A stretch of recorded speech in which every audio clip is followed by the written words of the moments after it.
Hello everybody, my name is Starrapter and welcome to another episode review for Game of Thrones. This time it's for Season 8, Episode 4. We are getting down to the wire with just 3 episodes left to talk about for Game of Thrones. So this brings us back to the age-old conflict of the living versus the living, what the Game of Thrones was founded on for the fight for the throne. The undead threat of the White Walkers is no more. And now we have characters like Daenerys turning their gaze back towards King's Landing with usurper Cersi. So setting things right off, we have the funeral. Now this wasn't a scene that I did not expect. Just a very grand funeral. All these pyres, they do this Viking kind of release into the world with the fire. I thought that was a very somber start to the episode. Again, just a reminder, the great speech, by the way, from Jon. Just, these people gave their lives and they have to just praise these people that put them on the line. They lost so many people. You got Jorah, you got Theon, there was even a little bit more of a remembrance at one point from Davos talking about Melisandre. Dolores Ed. So many characters that we've grown to really love have now passed on, and they've done so without, doing it in vain. Moving from that, we go into the celebration. The celebration very much was reminiscent of, I think, Season 1, Episode 1, where they have that whole table scene in the Great Hall. We have that yet again, except we have Daenerys there at the head of the table alongside Jon. And everybody, they're drinking, and they're at the beginning of this, of course they should be. They just got through a war with undead creatures. How can they possibly be sane? How could they possibly want to have any fun at all at this point? Just trying to deal with what the hell just happened. But as we see the night progresses, things get a little bit more rowdy, and it actually enhances the tone of the show, and you get back to this point of, wow, I haven't actually laughed in like 3 weeks from Game of Thrones, but there was plenty of memorable scenes, between that whole table talk of Brienne and Thoros, or not Thoros, who am I talking about? Tormund Giantsbane. You have Jaime, you have Tyrion just sharing some pints together, just having a great old time with Podrick Payne. Ladies' man, as always. So that was a good thing there. But then you see Daenerys and seeing how she's reacting to everybody just praising Jon, especially Tormund Giantsbane, and how everybody's just happy that, they have this great, strong leader, but nobody's acknowledging her, and that comes up later in the episode for sure. But during this celebration, I loved how Daenerys actually pretty much just made Gendry a lord of, Storm's End, of the Stormlands. That is huge. You have this character of Gendry, a very minor character, but you actually see this huge arc that he's had since being on the run. He's just like as low as you can be, just the servant of a blacksmith. He's basically, he is a bastard. He's a guy that's just really on the lowest level of the rung of the ladder. And now he's going all the way up to the top thanks to Daenerys. So I thought that was pretty brilliant for Daenerys, because it shows to the people of Winterfell that, hey, she can be very fair, and even though he's not technically able to be a lord, it doesn't matter, because if she's queen, she could do whatever the hell damn well she pleases, and that's kind of what happens there. I do like this one awesome scene, the epic turning point in this episode, where up until then it wasn't really a lot of action, but it was that moment where we have the fleet, the Iron Fleet, returning, ambushing the Unsullied and everybody on those ships that was trying to get to Dragonflight. Or not Dragonflight, Dragonstone. Okay? A lot of different sounding words that sound the same. Anyway, so we have this whole ambush, and this is the first time, I think, well, maybe the Battle of Blackwater a little bit, but this battle with these harpoons takes out Rhaegal. It actually kills the dragon. Before, we've seen where it was ineffective against Drogon. The point kind of broke off, but now it just got slaughtered. You have all these ships outfitted with these weapons that, Qyburn has enhanced. So that to me was pretty frightening. It's like, okay, Cersei has been biding her time, letting these guys fight the forces up north, while she's been, just going right into creating these weapons that are going to do a hell of a lot of damage against the dragons, as we see there. So now, Daenerys is left with one dragon.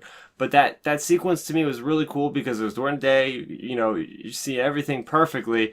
Not that it's a a pin against what happened in the last episode, but a lot of people were complaining about they couldn't really see the episode. I thought it was thematically resonant with what was going on. But anyway, I digress. So we have, from the vantage point of Tyrion Lannister, running across the deck of the ship. And I thought that was great. It was this great chaotic moment, which Game of Thrones has done a few times, especially with Battle of the Bastards with Jon.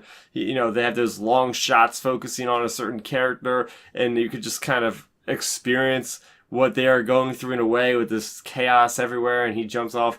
But yeah, that to me was an awesome movie. I love naval combat, so I was happy that we've seen a little bit, but I was a bit bummed how they cut the black. And they did that a couple times for not just at this moment, but a couple other moments where they just cut the black and then everything resolves off screen. So I would have liked to see a little bit more, but I understand that they have a certain budget, and well, we know the next episode is going to have a gigantic budget for what is to come.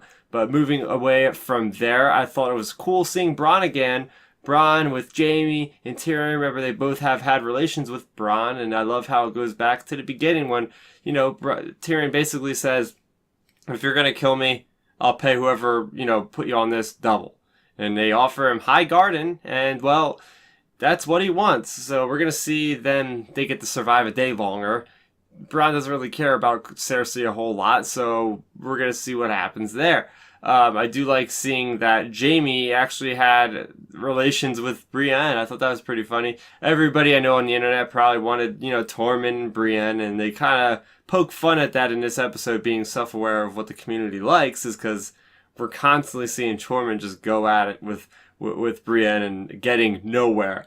But to see that moment with Jaime and Brienne, you know, it was a very tender moment. But then you quickly learn by the end of the episode that Jaime learns that Cersei is in trouble, and now he is rushing back and saying to Brienne, look, I care about Cersei more than anybody else. And it hurt for me, because watching Brienne's reaction to that, of her heart being broken, like he was the first man she had ever slept with, and then all this crazy stuff is happening, and you gotta just feel sorry for her. You really do. You really do. One of the biggest parts of this episode, one of the biggest parts in this entire series, in this moment, this is definitely a turning point when, you know, Daenerys is talking with Jon, and they had this great relationship, but it's been difficult ever hearing that he's, you know, her nephew essentially, and, you know, he's the rightful heir of the Iron Throne. So you got this big conflict of interest. You got Daenerys, who's been, you know, her life has been revolving around retaking the Iron Throne ever since season 1, episode 1. She's been working towards this goal, whereas Jon's just like, yeah, I don't really need to rule. It's not, you know, if he doesn't need to rule or not, it's what the people want. And if people are going to want Jon to rule, she sees that, and it's very much bothering her. And she says, you know, don't let this information get out. It's only between you, me, and Sam, and that's it. And, well, Jon confronts, you know, his sisters, Arya, as well as Sansa, there with Bran, and you know, it's hard for him, because they're his family. Whether he's a bastard or not, he grew up in Winterfell. From the very first episode, we see all these characters, all these kids of the Starks. They're having a great time over there. And, well, this is what happens. He's a family guy when it comes all through. He likes to be honest. He tells them. Of course, Arya's not going to tell anybody. That's not in her nature. But Sansa, on the other hand, we know that Sansa started off as a character that was, for me at least, very weak. There wasn't really a lot going on with her. She was kind of the victim all the time, and she was just in the wrong places at the wrong time. And she's had one of the best character arcs in this entire story of Game of Thrones, because, well, we see her becoming devious. She spent all that time with Peter Baelish, learning the different kind of interactions, how to play people. Even if you aren't a strong warrior, you can still use your wit and your mind about you to possibly get what you want. And, well, she breaks it to Tyrion, who is one of the only people that she really trusts. And now it's spreading like wildfire, because now you have Varys. And that leads me into my next point about Varys actually coming up with sort of a treasonous plan. According to Tyrion, he's discussing, hey, maybe she's not the best ruler. Maybe Jon actually is, because maybe somebody that doesn't actually want to be a ruler is probably the best candidate for that, because he's going to care more about the people than the power for himself. So I want to talk about Jon. I want to talk about the ominous aura that is somehow kind of emanating off this character, because we hear from it from two sources, or at least know of it from two sources. First one being Sansa. She says that every time a Stark male leaves Winterfell and goes south, it never ends well. You look at what happened with Ned and King's Landing, you look at what happened with Robb Stark over there at the Twins, and they both have died, and well, it seems like that could be the case for Jon. They don't have a lot of forces at this point, especially with what happened with their fleet is being crushed. So now it seems like almost Cersei has the advantage. Not only that, is something else that kind of triggered me was the fact that Ghost did not go with Jon. It seems like whenever these direwolves don't go with their certain Stark children, those characters somehow die. And well, that really killed me because first off, where has Ghost been in the story? Like, they barely show Ghost at all. Ghost in the books and everything used to be always by the side of these characters as their bodyguard, as their kind of war type animals to go in battle and fight alongside their master, so to speak. And we've seen Ghost just sideline, and the worst part was that he did not even hug Ghost. Like, he just walks out of there, and it focuses on Ghost, which is the worst part, and Ghost is just looking so sad. I'm like feeling so bad for this direwolf. Like, he couldn't just pet him on the head. He couldn't embrace direwolf because this direwolf saved him a couple times, and it just rubbed me the wrong way. That was probably my least favorite thing about this entire episode. But getting more into Jon and his goodbyes at Winterfell, there's lots of things coming to a head. Tormund Giantsbane, man, they used to be hated enemies. Like, he infiltrated these guys, and they were basically turned against each other. And look where they are now. Look how full circle it's come. They are both buddies. They're just embracing. They are going to go to Castle Black, the Wildlings, which I thought was really cool how they're actually going to take that over. You wonder what's going to happen with the wall. So we get a little bit of resolution with that and with the Wildlings.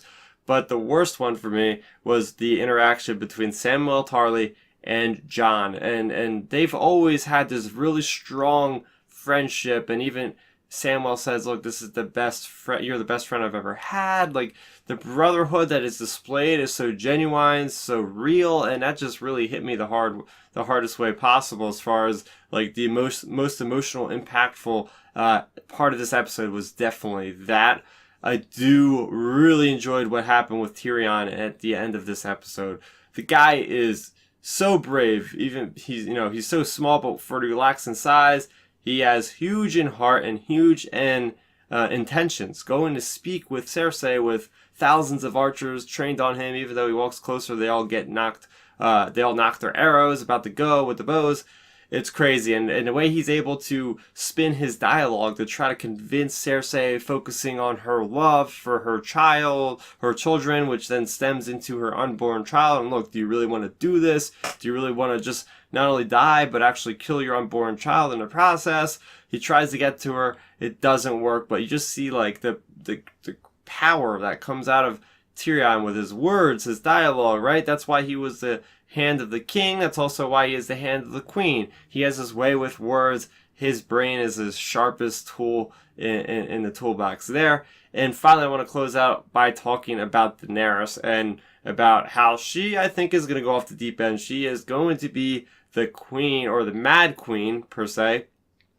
She's got, like, so much pent-up rage. I mean, look, her dragon was killed. She's down to one dragon now. It's basically, she said it herself, it's like losing a kid. She just lost a child, right? They've been there from pretty much the get-go. Not only that, but she's lost her most trusted advisor that came with her all the way from Essos, and that is Missandei. Not only is Missandei gone just for the sake of Daenerys, but now Grey Worm, who was in love with her, is also devastated. I'm surprised that he didn't just like charge Castle or the King's Landing. I'm surprised that he actually held his composure long enough to like just grin and bear it. I feel so sorry for the guy. He couldn't even look at it happening. The mountain just takes her head right off, and that is the statement right there. You had Daenerys. She tried to have her surrender to make her look like a good guy and make Cersei look like a terrible person. She definitely looks like she's terrible at this point, killing this innocent girl right in front of everybody. But now it comes down to, will she inherit the rage, Daenerys, of the Mad King Aerys, her father? Will she actually give in to the anger of this Targaryen heritage, which stems from a lot of anger and a lot of pent-up rage? And, well, judging by the way she just walks off and how it goes to black for the episode, I'm thinking that's what's going to happen. They say that there's going to be innocents in this castle. That she's done this purposely. Cersei has brought in all these innocents into the Red Keep to kind of keep them almost as a gigantic body of body shields. And if Daenerys burns the King's Landing, well, guess what? She's going to look like the bad guy because she didn't have any restraint for killing any of the innocents, and that's never been her motive, is to hurt any of the innocents. In fact, that's what she was doing over there in Essos with Astapor, freeing all the Unsullied, with Young Kai and with Marine, freeing all the slaves and all that kind of thing. Like, that has been her number one thing with her people that trust her. She's very good for freeing people, but now she, back in Westeros, has changed her perception on things, and now she's going to go completely crazy. It's going to be nuts. We have 2 episodes left, guys. Just 2 freaking episodes left. I cannot believe it. I guess that's probably about 3 hours. I'm guessing these next 2 episodes will probably be about like an hour and a half or something like that. But anyway, I want to talk to you guys in the comment section below. What were some of your favorite moments from this episode? What things are you thinking about happening in the future? What's going to happen with Daenerys? What's going to happen with Jon? What's going to happen with Arya? Let's talk about that in the comment section below. If you guys are new to the channel, welcome. I talk about every Game of Thrones episode that is coming out to date for this season. I also have previous seasons reviewed on this channel as well, but it's not just Game of Thrones. I talk a lot about Star Wars and video games and movies in general. So if you like any of the things I said today and it sounds interesting to you, you can support the channel simply by subscribing. That is going to do it for me, Starrapter. Thank you so much for watching, and bye-bye. Thanks for checking out the video. Please hit that thumbs up symbol. It helps me know that I'm making content that you guys enjoy. And if you enjoyed this video, I also include 2 videos down below you guys should check out. And please consider subscribing to this channel. It helps support me, and it notifies you guys of when I get new videos up on the channel. You can also contact me on Twitter, Facebook, and Instagram at Starrapter.